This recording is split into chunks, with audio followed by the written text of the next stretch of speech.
Trisha with Insectopia, and we're here to sketch a little bit today. I hope everybody is doing well today. I was looking for some votes as to kind of what we wanted to sketch today, but I wasn't getting very many responses, so I made a decision all by myself. I figured it'd be a great time to sketch a bumblebee. It's springtime, they're flying around, I've been seeing a lot of them outside. They're little colonial native bees. I believe bumblebees are our #1 native pollinator. So honeybees are the #1 pollinator in the United States, but they're European, right? So they're not exactly native. And also they're taken care of by people, right? Whereas bumblebees a lot of times are native and also are wild colonies. Although I do know that some farmers actually keep bumblebee colonies nowadays rather than honeybee colonies because they're native, trying to help support the local ecology of regions. I dropped my eraser. There it is. Okay. Alright, so that's a little bit about their background. This is a pretty good sized bumblebee we're looking at here. All bumblebees are in the genus Bombus. Let me get that up for you.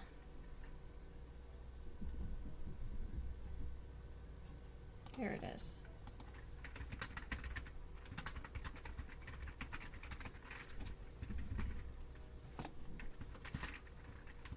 Bumblebee.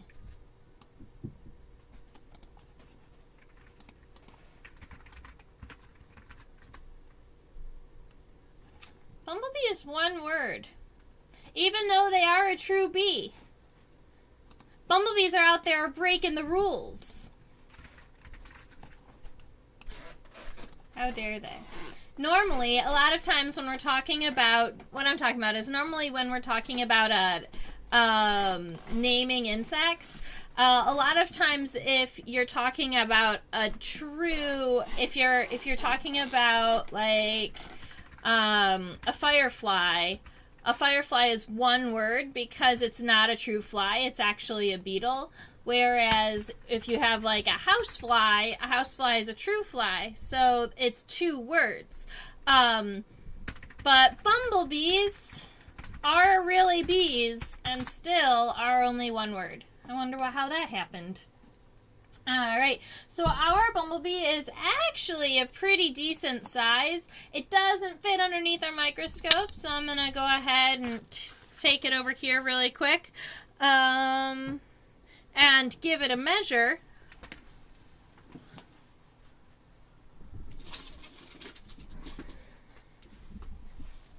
I was crafting a little bit recently, so my ruler was elsewhere.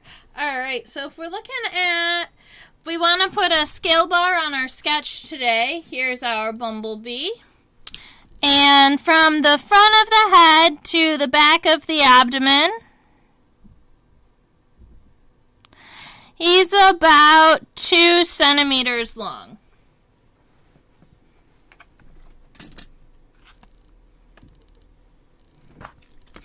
Alrighty, so we're going to go ahead and put, I'm not sure what type or what species of bumblebee we have here.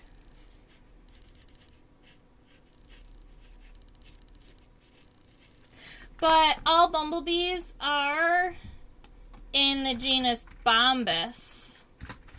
So that's how we're going to write it on our paper. We're going to say Bombus. And then SP. SP means species, right? So Bombus is the genus and SP is our placeholder if we're not sure exactly what species it is. The other version of this is you can also write SPP. And when you've got 2 P's in this location, it means that you're looking at a group of bumblebees. So if I had a whole tray of bumblebees and there were 30 of them, and I knew they were all bumblebees, but I wasn't sure if they were all the same species or if they were all a little different. You put SPP, meaning multiples, and you're not really sure if they're all the same species. They might be different species. A little bit of nomenclature rules, right? Insect name and stuff. So I see we've got a couple people hanging out with me today. You can go ahead and write anything in the chat if you have any questions or comments. And I love to hear from you, where you're coming from in the world. I know that this time on Sundays, a lot of time we have people from other countries. Alrighty, so I'm going to go ahead and get us started. You know, a lot of times I like to go ahead and give myself a really light sketch before going back over and solidifying some of the lines. Hi, Louise from Spain. It's nice to have you here.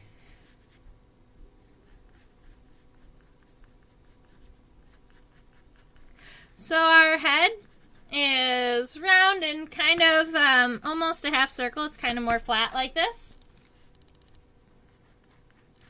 And then a lot of times in insects, your thorax is going to be square or rectangular. That's going to help connect the wing muscles and the leg muscles.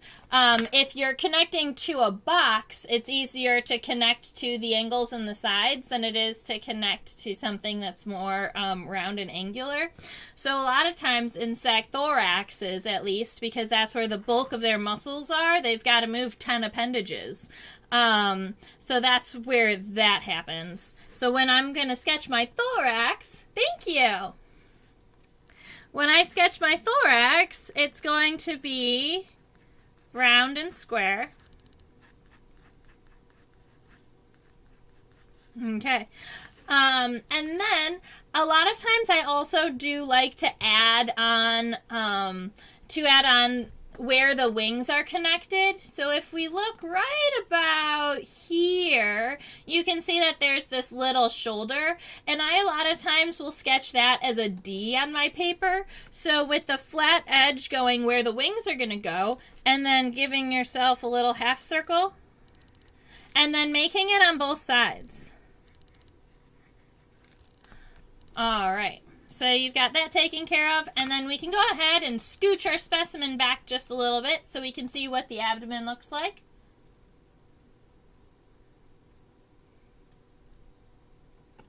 So a lot of wasps, like paper wasps and hornets, are going to have what we call a wasp waist, where between the thorax and the abdomen they get really narrow before they come back out.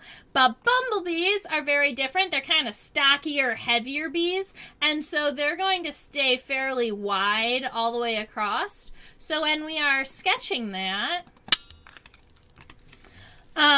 you can see that there is a little bit of a dark space, so what you can do is kind of give yourself almost this, it's an angle where it is connected to the thorax. The bumblebee does have the ability to kind of, you'll watch them when they fly, they can drop their abdomen if they want a little bit. They have some movement ability in the abdomen. So this angle right here gives them that. And then you want to take it out as wide as our thorax is and then pull it down. And you'll notice that he's kind of, it doesn't even come down to a really sharp point, right? He stays, or she, likely a she stays pretty wide the entire time down. Now she does have multiple abdominal segments, and we're going to be zooming in and checking out how many of those are when we do our final sketch through. But you can see that the first segment of the abdomen, at least, is yellow rather than black. So we've got this segment right here is going to be that lighter yellow color before we break down into our blacks here. All right, now when we sketch out, I'm going to go ahead and sketch out our legs just a little bit too, because I know that it has been a little bit easier for me once I've started giving myself some stick legs to work the legs around. So we're going to go ahead and scooch our specimen so that we can see some legs. And where the legs are appearing from dorsally, right? So we do know that our first pair of legs is going to be connected to the first third. So you can kind of imagine your square broken up into thirds. All right. And then that's where each of the leg pairs are going to go. Your first pair goes on the first segment, the second pair goes on the second, and the third goes on the third segment. All right. So if I was coming out, I would say maybe my my bumblebee's leg is going to come out kind of like that, and then on both sides. And giving myself these little stick legs, I've found has actually helped me. It's helped me make sure that I keep my legs, that they don't get too long. Sometimes when I zoom into the legs, I'll end up making them larger because they look larger on the screen. So making sure that we've got that taken care of. Coxa, femur, tibia, tarsi. So it looks like we can even see a part of the, right here, we have a little bit of the coxa. That's kind of like the hip bone for our bumblebee. And a lot of times you can't see that from above. A lot of times it's kind of tucked underneath. But in this fella, in this lady, we can see the coxa from above. Then we've got, this is the femur, the tibia, and then the tarsal segments. So our coxa is generally gonna, it's probably gonna come up like this just a little bit. But then our femur and our tibia and our tarsi, let's see. Wow, that's a lot of segments to take care of. Femur.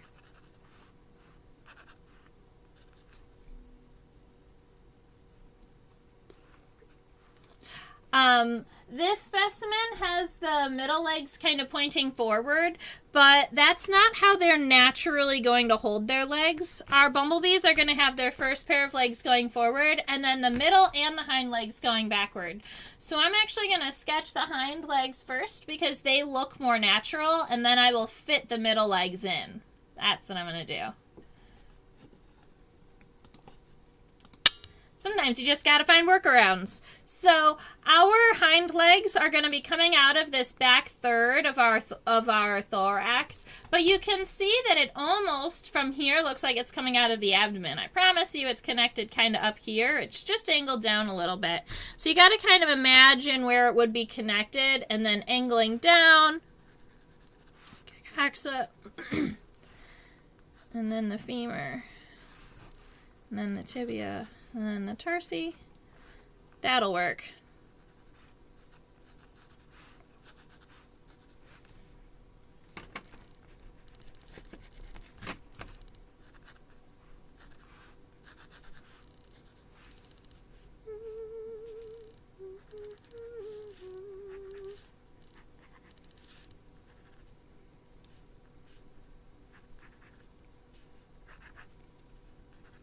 Alright, so I've got my little insect stick figure, and now we can go ahead and zoom in and finalize some of these lines and look at some really cool characteristics.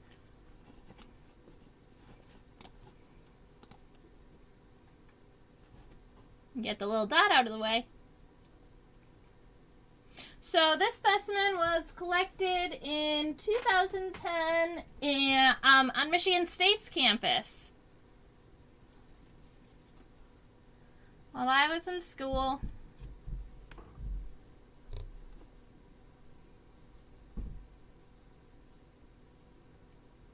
Check out that head. I'm loving every time we zoom in on the head of an insect, I really love to see all of the patterning in the compound eyes. Sorry, I got bumped again. Stuck to my finger. There we go. I really like to see all this patterning in the compound eyes. And the more I look at it, the more it's like I kind of want to know more about why insects have these kind of darker and lighter patterns that we see. And kind of what the purpose is of that. Or if it's just kind of a natural variation.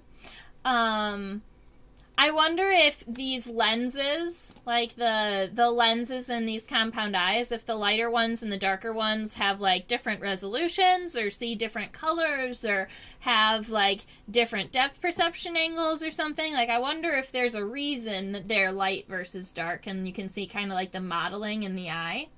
So these two big guys right here, these are our big compound eyes. This little itty bitty circle here, and there should be another one up here in the front. There should be 3 of them. Maybe not. I'm only seeing 2. I'm going to turn her for a moment just to check.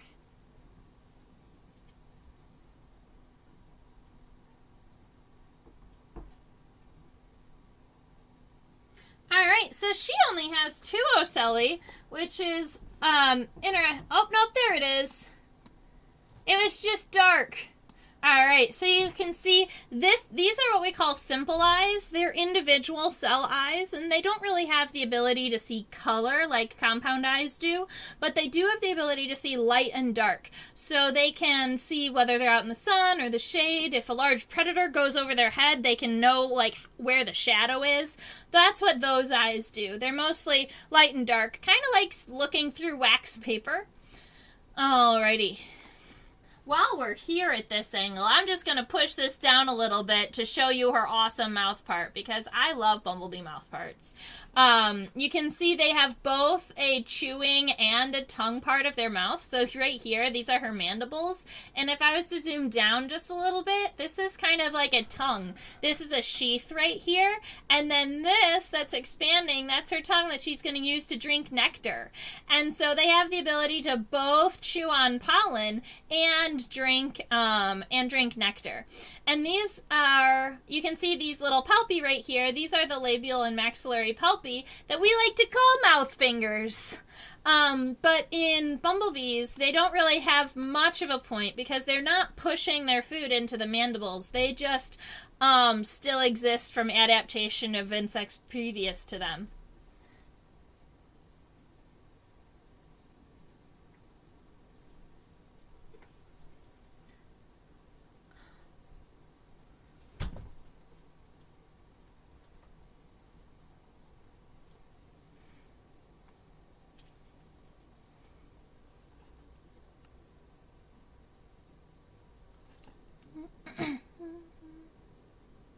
Okay, so I'm pretty happy with that focus right now. So I'm going to go ahead and we're working right up here in the head.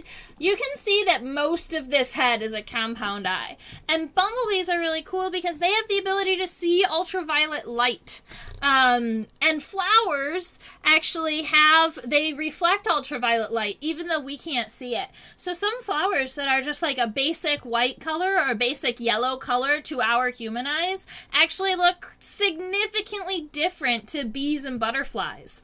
And there's a thing called Nectar Guides. So if you haven't heard of those, some flowers that are all, to us, they would look like this is just a one color basic flower.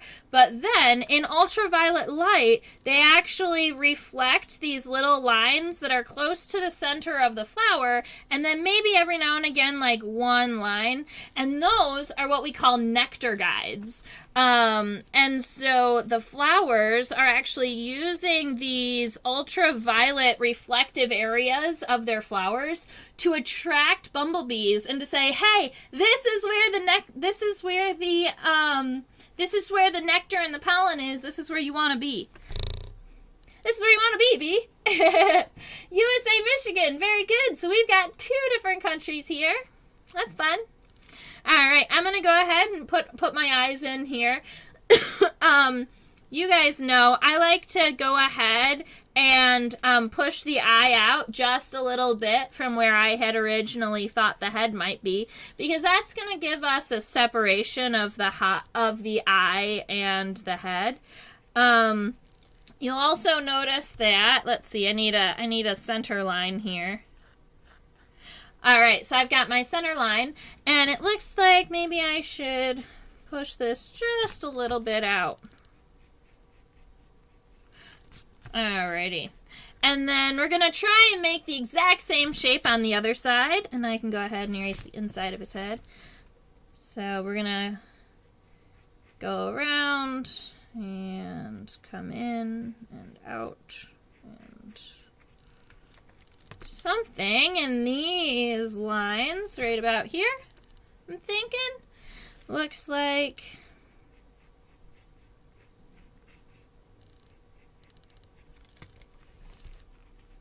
It's funny how getting the left and the right side sometimes can be so difficult because you're drawing it with the same.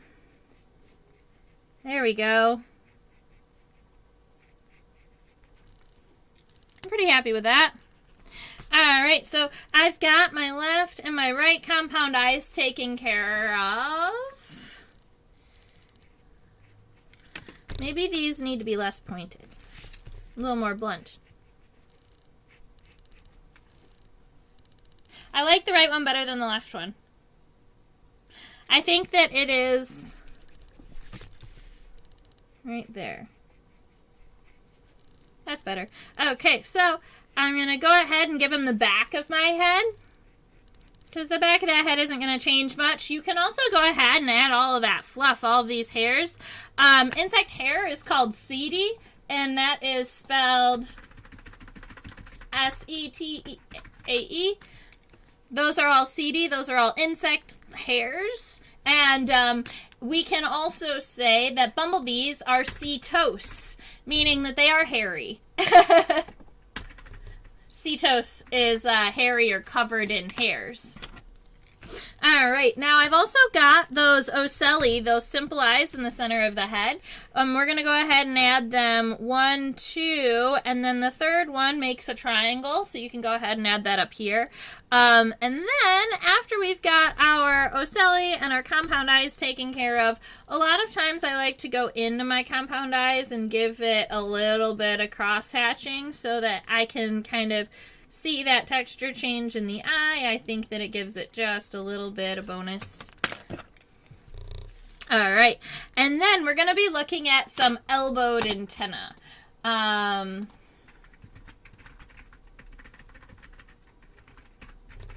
believe that is, yeah, geniculate.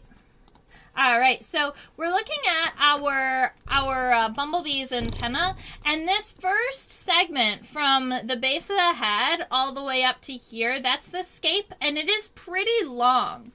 That's going to be a feature of what we call geniculate antenna or elbowed antenna. So if you go and you look at an insect with elbowed antenna, their scape, or that first segment of the antenna, is going to be very, very long.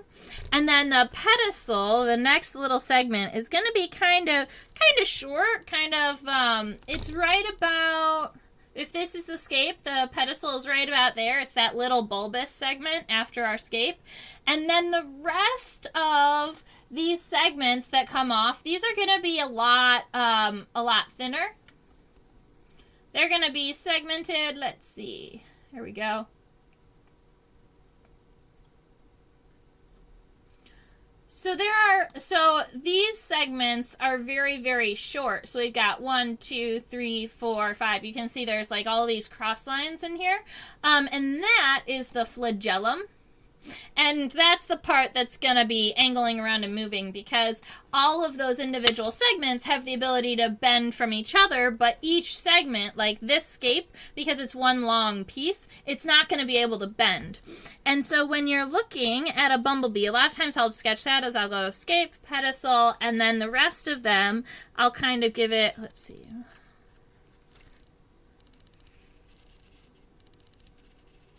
make sure that it stays kind of wavy, kind of like loose a little bit, because the flagellum part is going to be a little bit more wavy. It's going to have it has the ability to wave around more. And a lot of times when we say geniculate, elbowed, at a sharp angle, we're talking about right here. So a lot of times, bumblebees and a lot of other bees and ants all have these geniculate or elbowed antenna. So I can go ahead. We've got the one already taken care of. So we've got the antennal socket at the base. And then try to make the scape about the same length. The pedicel and then the flagellum. With lots of segments. Alright, so we've got our bumblebee's head.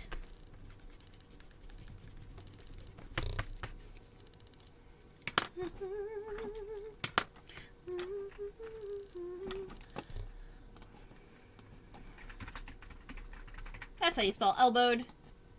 If you're out there and wondering.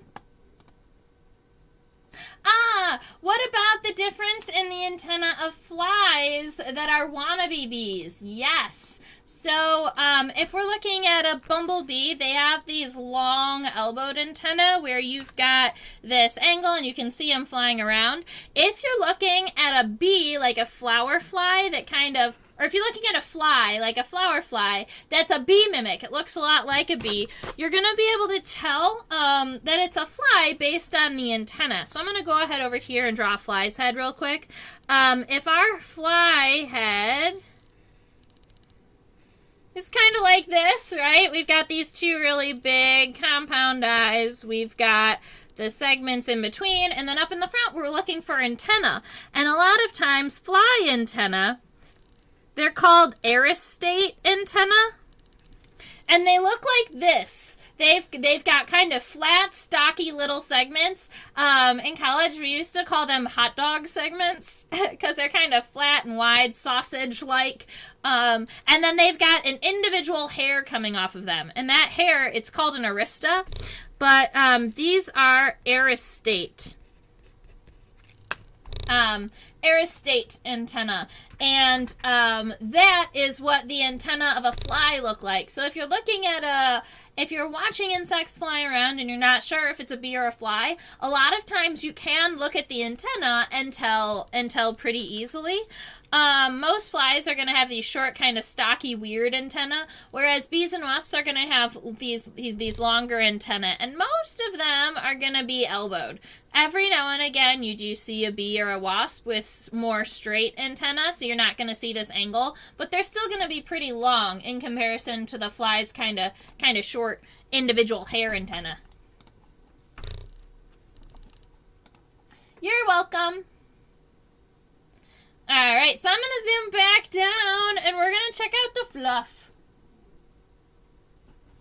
Maybe we'll zoom in on the fluff. So we're looking at, this is our bumblebee's thorax, and you can see that it's mostly texture. You can see that it is mostly these long seedy or long insect hairs. I'm going to go ahead and kind of solidify this square here, kind of darken up these lines a little bit. Making sure to give it, follow the size of your head. So if your sketch is, like my sketch was just a little shorter than I wanted it to be, that's okay. I can move the light lines around, but you want to be working off of the sketch that you are finalizing, right? So go ahead and give yourself your thorax right here, and then I'm going to go ahead and give myself these outer lines of the wings, kind of where we're going to see the wings going from the thorax down here before I add the fluff, before I add the hairs. So I'm going to just come through, and I'm going to go ahead and give a lot of these hairs are pointing outward away from the center body line. So you can go ahead and kind of start giving yourself these lines.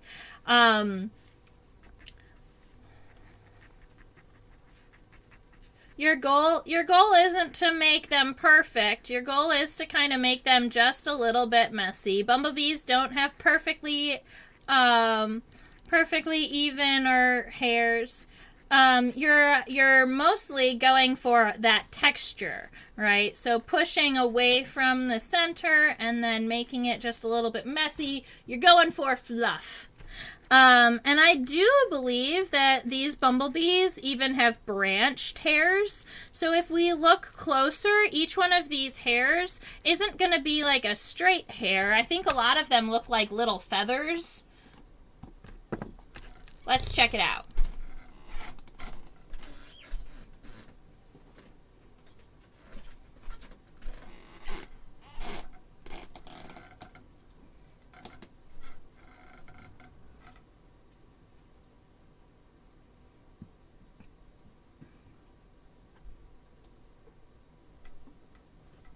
Yeah, all right, so that's a pretty good image. If we are looking, right, oh, look at those hairs. It's so fluffy. So if you see all of these hairs are not just an individual stalk. You can see that they are super feathery, almost little clusters of hairs, and then each one of those hairs has little branches away from it. Yeah. So, bumblebee hair is really, really great at collecting pollen. All right, let's give you this word again, CD, right? So bumblebee hair is really, really great at collecting pollen. Now, honeybees have a pollen basket, and leaf-cutting bees have a scopa, but bumblebees don't really have a place that they particularly keep their pollen. Like honeybees will purposely collect a large clump of pollen on their hind legs, right, in their pollen basket. Whereas bumblebees, when they're pollinating and collecting pollen for their home, they're mostly just rolling in pollen.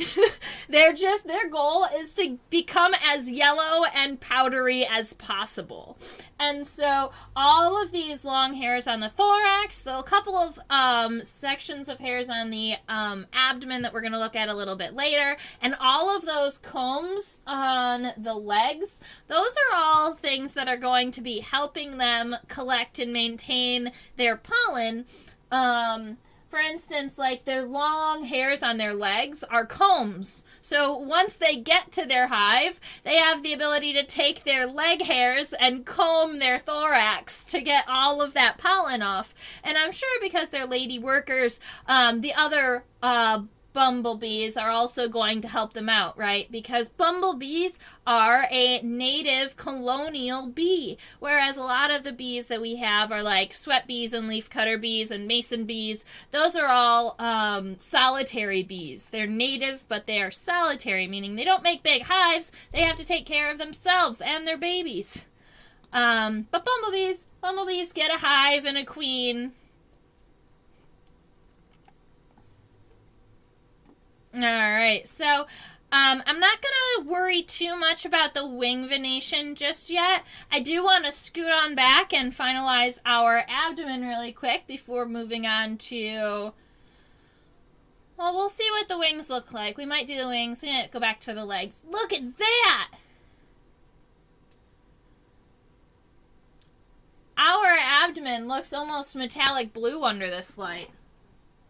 It is metallic. Kind of metallic.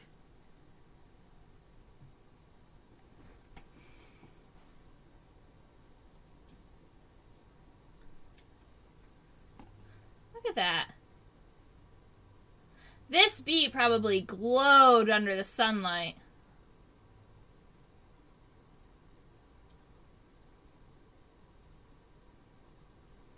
All right, so I wanted to see if we could count the number of abdominal segments. Let's see, abdomen. I wanted to see if we could count the number of abdominal segments. So we've got, this is 1. Yeah, this is 1, 2. This is going to be 3. Going to scoot it.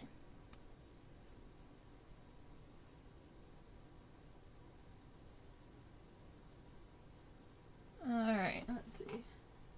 1, 2, 3, 4, 5.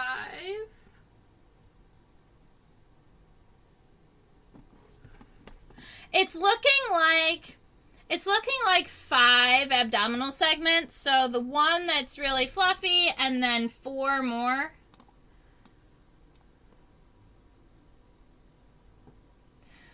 So the focus, when I look under the microscope, is different than the focus on the computer. So sometimes it takes me a minute to get the other way. Let's see. 1, 2. Yeah, so this is 1 that's fluffy. 2, 3, 4. And then this last segment down here would be 5.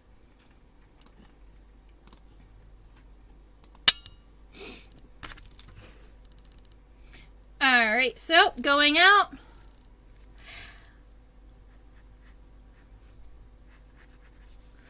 we're going to go ahead and make sure that that abdomen is not all the way connected to our thorax, because that is going to give our abdomen the ability to flex, right? We talked about that in the beginning. And then we're going to come around down, and our first abdominal segment is nice and fluffy. It's going to have all those yellow hairs. And then when I was zooming in and out of our abdomen, it doesn't really appear too much that the segments do tuck into one another, but they aren't ledged like we've seen in the past, where we were making the abdominal segments like this, where they almost looked like shingles. Our Bumblebee has more of a smooth lateral edge to its abdomen. And so when we're looking at that, we only have to kind of make it round. And then we've got this one that's going to be...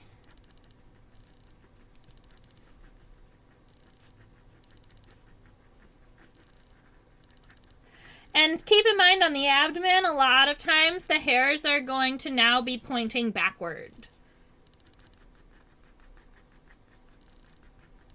Alrighty. And then 4 more segments.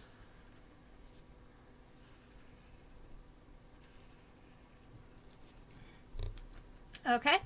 And then I'm just gonna soften these edges a little bit by making them look a little bit hairy. And I'm not going to give these darker segments as much hair and texture, but I do want to give it a little, because there are dark black hairs in these areas. It's just not as evident. And there aren't as many, right? So you can kind of give yourself what looks like a little bit lighter. Alrighty, look at that! Yay! Okay, so I would like to really quick, I'm gonna look up some Bumblebee wing venation, because the wing venation on our Bumblebee, it looks just a little bit, it's folded over on itself, and I wanted to remind myself of exactly what they look like before we really start sketching it. And a lot of times in Hymenopteran, bees, wasps, and ants, the wing venation is key to the family. So I wanted to make sure that if there are, I don't remember, but if there are family characteristics for bumblebees,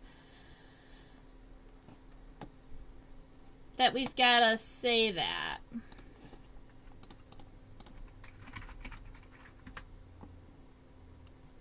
So bumblebees are in the family Apidae, which are the bees. And the 3 submarginal cells. We've looked at those before when we were looking at honeybees.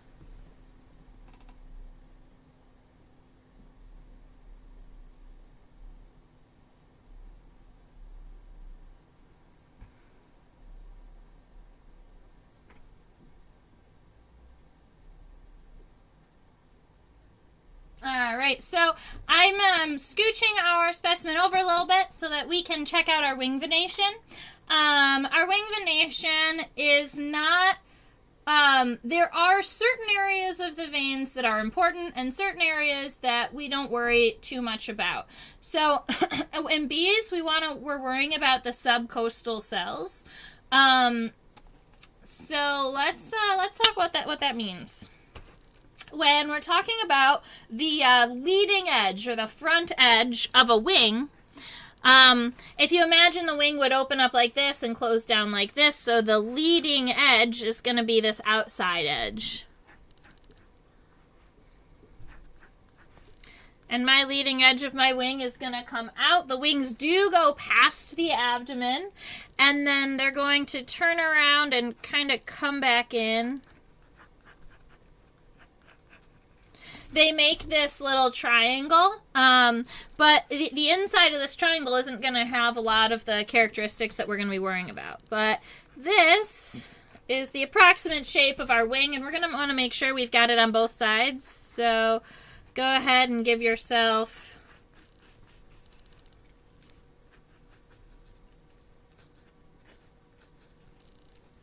your wings. And it looks like our hind legs are going to be right underneath our wings. So what I'm probably going to do is I'm going to decide to do the wing on the one side, but then just do the leg on the other side so that you can see both.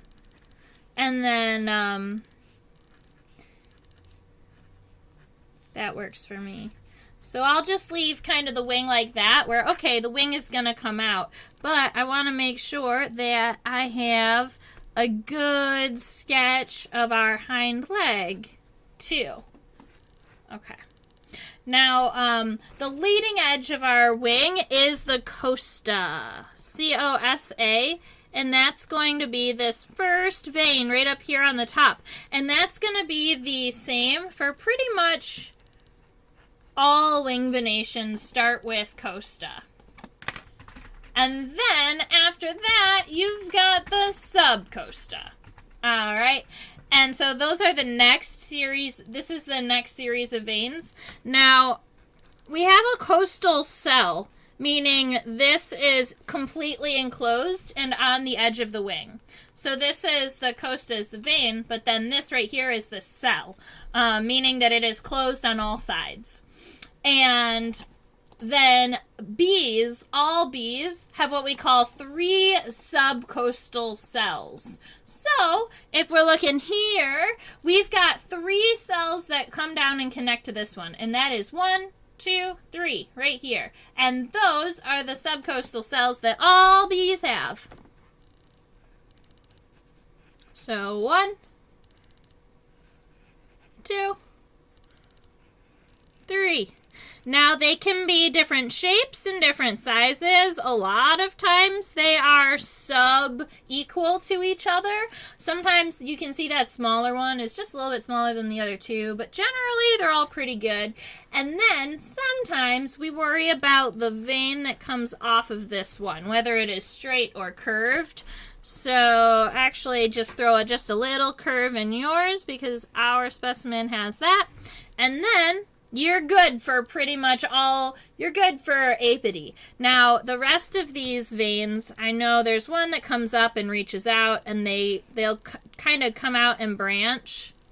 And there's a couple of cross veins in there. But those aren't going to matter as much as these 3 subcoastal cells. 1, 2, 3.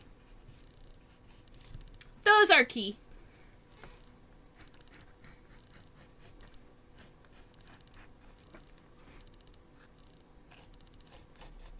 Okay, so we've got our wing taken care of. Yay! All right, now we can go ahead and look at legs. I've been really enjoying looking at the legs in the periphery of our microscope as we've been looking at stuff because they are so pretty. This bumblebee has the prettiest metallic blue legs.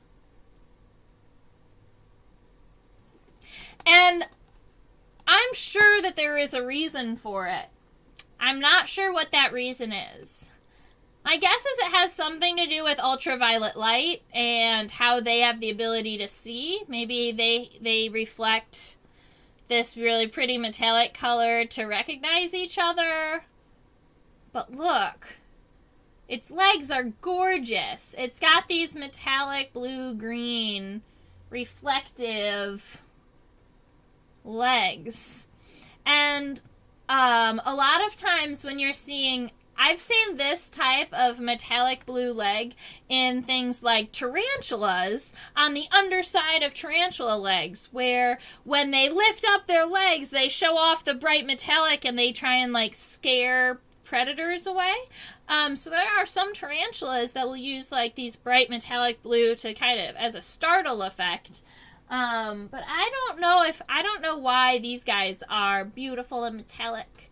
And look at those long, fine hairs. You can see that they look a lot different than the hairs on the thorax, right? So there's definitely some variation in the hairs on the legs and the body. These hairs are a lot thinner. They don't seem as knotted, but they're also not as feathered. They're not as floofy.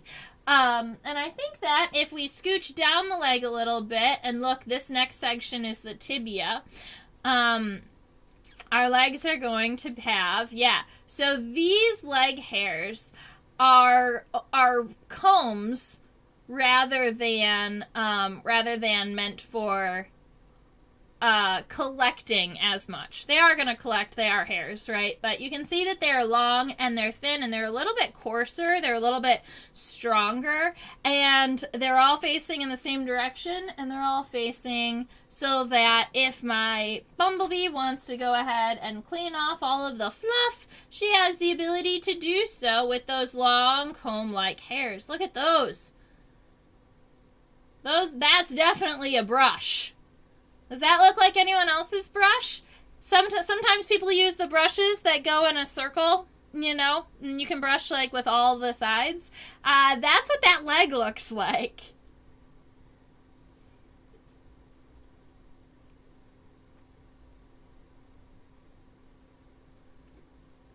Alright, so I'm going to go ahead and start sketching our leg here. There's a couple of different segments that we can see that are kind of cool. This first one right here that comes out of the body just a little bit, that is what we call the costa. Yes! Brushes to brush all the pollen off its body because it's so fluffy, it collects it all. Alright, so we've got our costa... I lied. Coxy. Man, I got talking about wings. Alright, so right here, I actually believe coxa is the singular and then coxy are the plural. So our coxa is right here and it comes out and angles a little bit and then ends.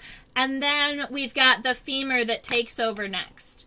Now that little coxa is kind of like a little hip bone. The next one is the femur. It goes from here to about here. And it's metallic blue, which I think it makes it the best segment. And keep in mind, I'm just using these kind of stick legs as placeholders as I'm building out my leg to help me keep on the same angles and keep it about the right size. All right, so I've got that femur, and then the next one down. The next one down right here, that's going to be our tibia.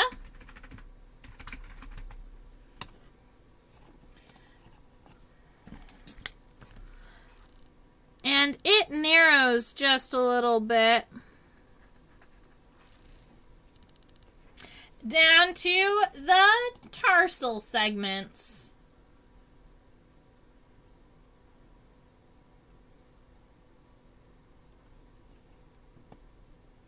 Awesome, Louise. Thank you for hanging out with me and stopping by.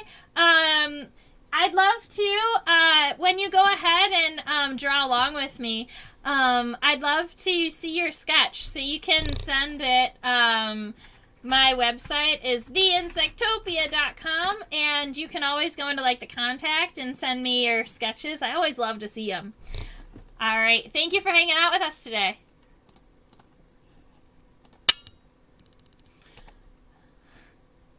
I'm going to go ahead and zoom in on our tarsal segments right about here. These are our little toe segments for our bumblebee. You're welcome. They help grab onto the plant. Look, it's got biped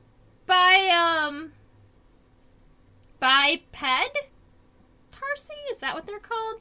They have 2 claws on each tarsal, on each segment. That's fun. Alright, so it's looking like our tibia ends about here. We've got 1 segment, 2 segments that are circular, and then this third segment is this long triangular one that goes down into our tarsal claws that have 2 claws on each side. Alright, so I'm going to go ahead and get that sketched. We've got 1 little segment, 2 little segments, and then 1 that's just a little longer, right? And then it has 2 claws on each side. And then the pulvuli, which is that little pad in between the toes. Pulvuli, I think that's spelled.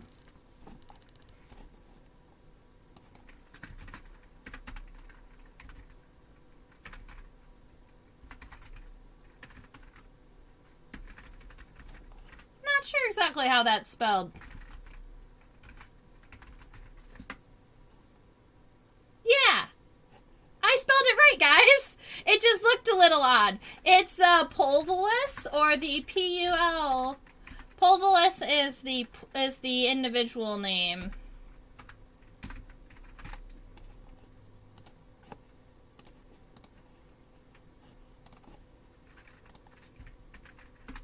Yeah. Pulvulus is the individual name. It's this little itty-bitty pad in between the toes. Alright? Even that little guy has a name. And then it's got lots of fluff down there. And then what's really cool and characteristic of these legs are these large combs. So I'm going to go ahead and zoom out on my image just a little bit to get an idea of what the overall appearance is on these combs on the legs for my sketch. So I'm just going to zoom out a little bit. All right, so you're seeing that we've got long, thin hairs on the hind, on the back side of our femur, and then we have longer hairs on the outside of our tibia, but then all the way around the tibia, we've got nice little fine hairs that almost make it darker. So I'm going to go ahead and just add those in there. Yeah, so we've got all those fine hairs and then the long ones. And then that is where it's metallic blue and gorgeous. Okay.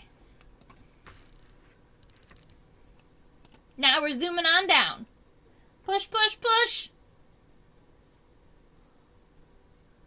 It looks like I glued the toes back on this Bumblebee at some point. I don't remember doing this, so it must have been a while ago.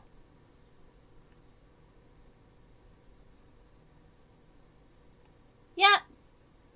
His toes are glued back on.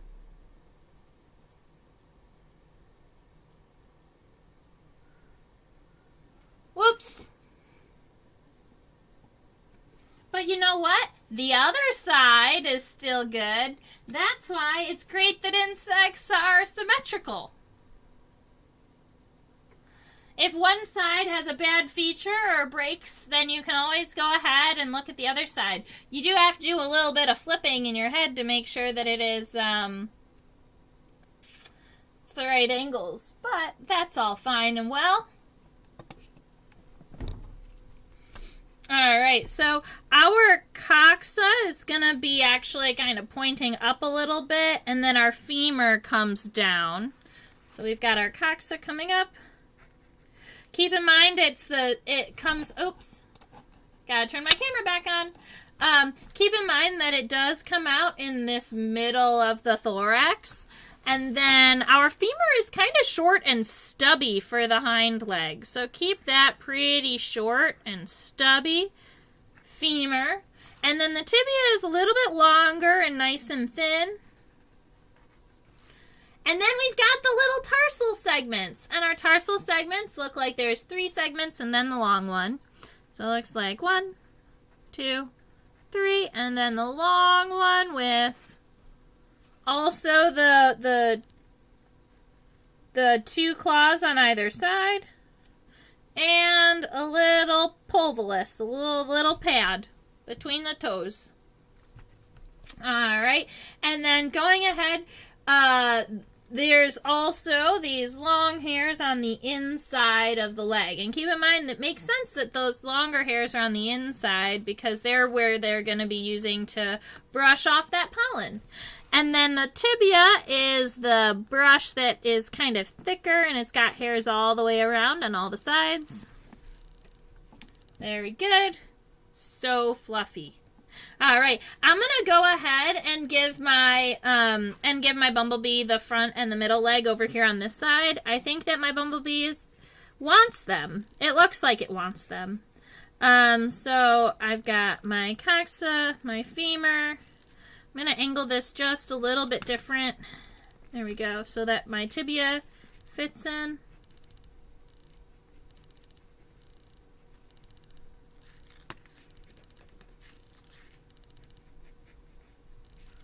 And then the tarsal segments.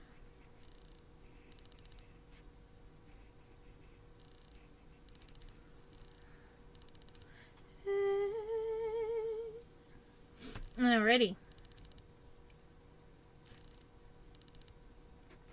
And then just keeping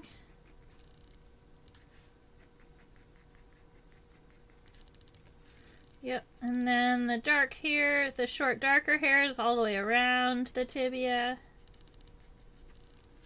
Yeah! This is looking pretty good. And then we're going to get our hind leg taken care of, or our middle leg over here taken care of. So we've got a coxa, a femur that's kind of short and stubby. We're already looking at it. We've got that tibia that's nice and long. And then, oh, yeah, that's fine. And then it's got 3 segments. 1, 2, 3 with the longer segment, a double claw, and then the pulvillus.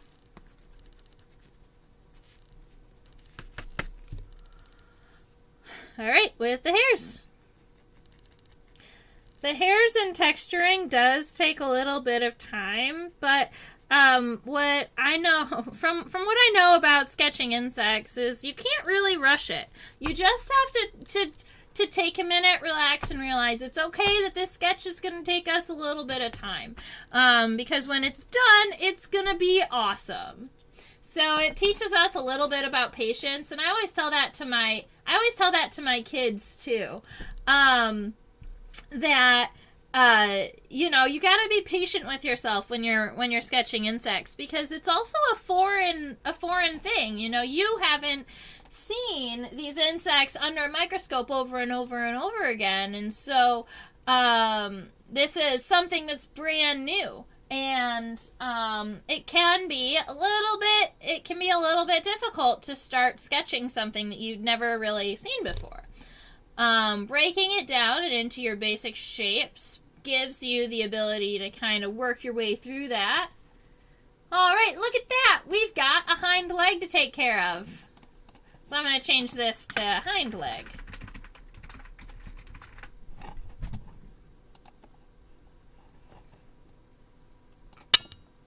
Alrighty, so we can see a little bit of the coccyx already. It's just this little bitty nub right here. You can see where it kind of indents right about here.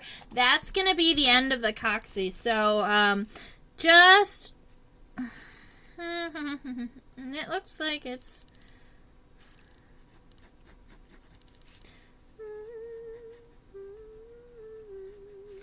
all right, but we know that it's connected to the thorax, even though it looks like it's coming out of the abdomen. All right, so we've got that coccyx taken care of, and then our femur comes out and actually gets a little bit wider, right? You can see that it might be even a little longer than that. It gets wider, so it comes out of the leg, and then, yeah, something like that. And then our tibia rounds down just a little bit, and it narrows a little at the end. And then we've got 2 triangular segments, and then double claws and the pulvillus.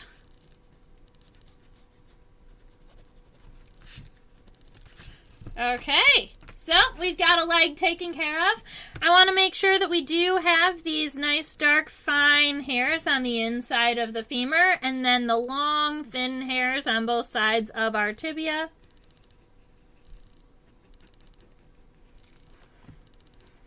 That is one fluffy bee. I'm pretty happy with it. I am going to, now that I have gotten my leg taken care of and all the texturing, I do want to go back, and I'm just going to sketch the outline of the wing.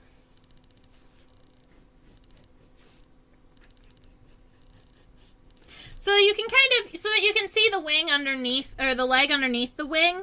But I think that it's going to give this sketch a little bit of what it needs. So I'm going to go ahead and really lightly just give myself a couple of lines. Yeah. So you can see the wing venation, the clear wing venation on this side. But this side, what I want to be seeing is I want to kind of be looking through the wing to see the leg. I'm pretty happy with our bumblebee.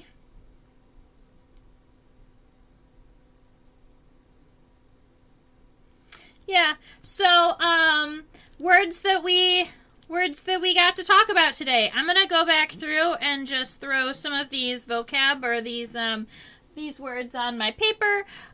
We talked about the scape, the first segment of the antenna. We talked about the pedicel, the second segment, and then the flagellum, which is this whole segment afterwards, but I'm not going to write it because that takes up too much space. And then for our legs, coxa, femur, tibia, tarsi. I'm going to go ahead and label those on the middle leg. I'm just going to write coxa, femur, tibia, tarsi.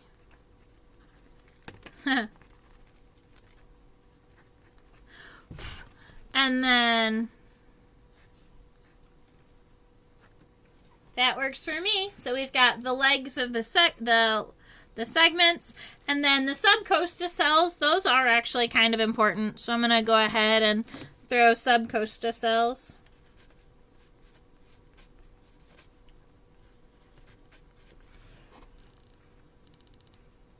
I think that's mostly it. We talked about the fact that these are geniculate antenna, meaning elbowed antenna. So they look kind of like an elbow.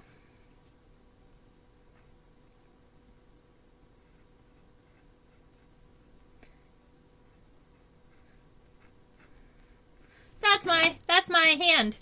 It's an elbow.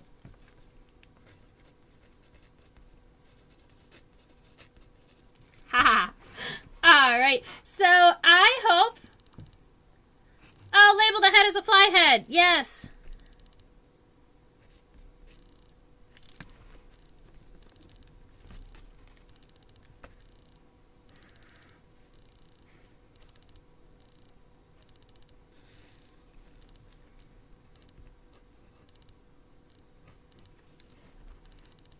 Fly.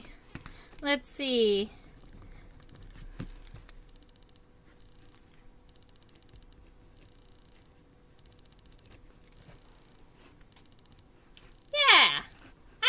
I think our bumblebee looks fantabulous. All right. I do want to just kind of check out the head of our bumblebee a little bit because the head of the bumblebee is amazing. I love it.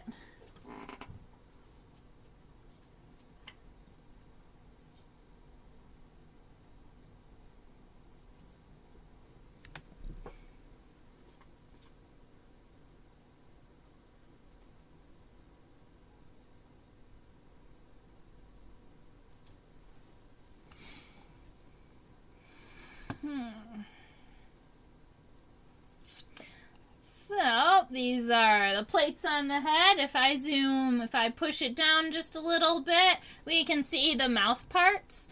This little itty bitty segment right here at the end, that's the labrum. That's our upper lip for our bumblebee.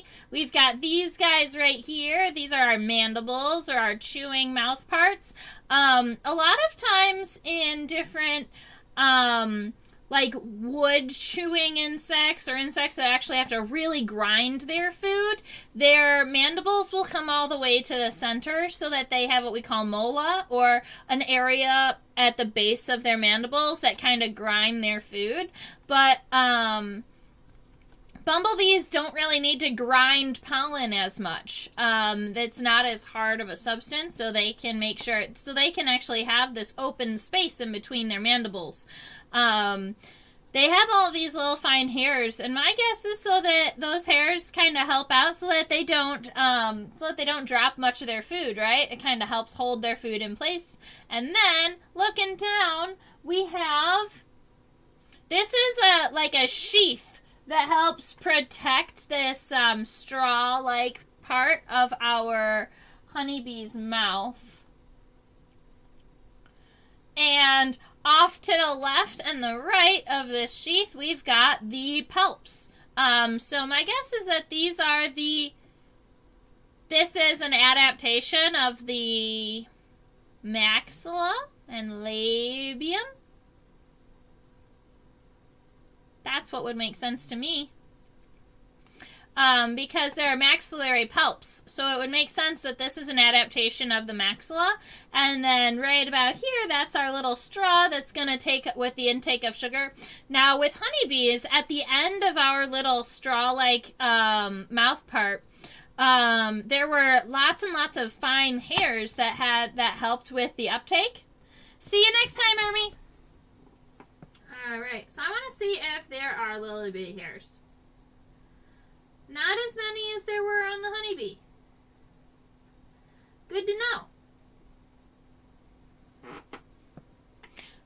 Alright, I am pretty happy with our session today. We got to check out this bumblebee from pretty much all angles. We got to chat a little bit about Nectar Guides and check out their eyes and these beautiful reflective legs. I'd love to know the reason why they've adapted to have these metallic legs. If it was a communication between each other, or if it was a scaring predators away, or what their thing is with that. Definitely something I might look up later. Alright, now I figure I'll say bye. Alright, thank you, ladies and gentlemen, for hanging out with me today. I had a good number of people here, and I'd love to keep that up. Sundays are for you guys who are overseas, because my Thursday class is so late, like 4 in the morning for you guys. So, this one's just a little earlier so you guys can check it out. If you know a little youngin', if you know a 5 to 8-year-old or a 9 to 12-year-old that loves bugs and wants to hang out with me every week, I have clubs on OutSchool that have kids from all over the world. All right?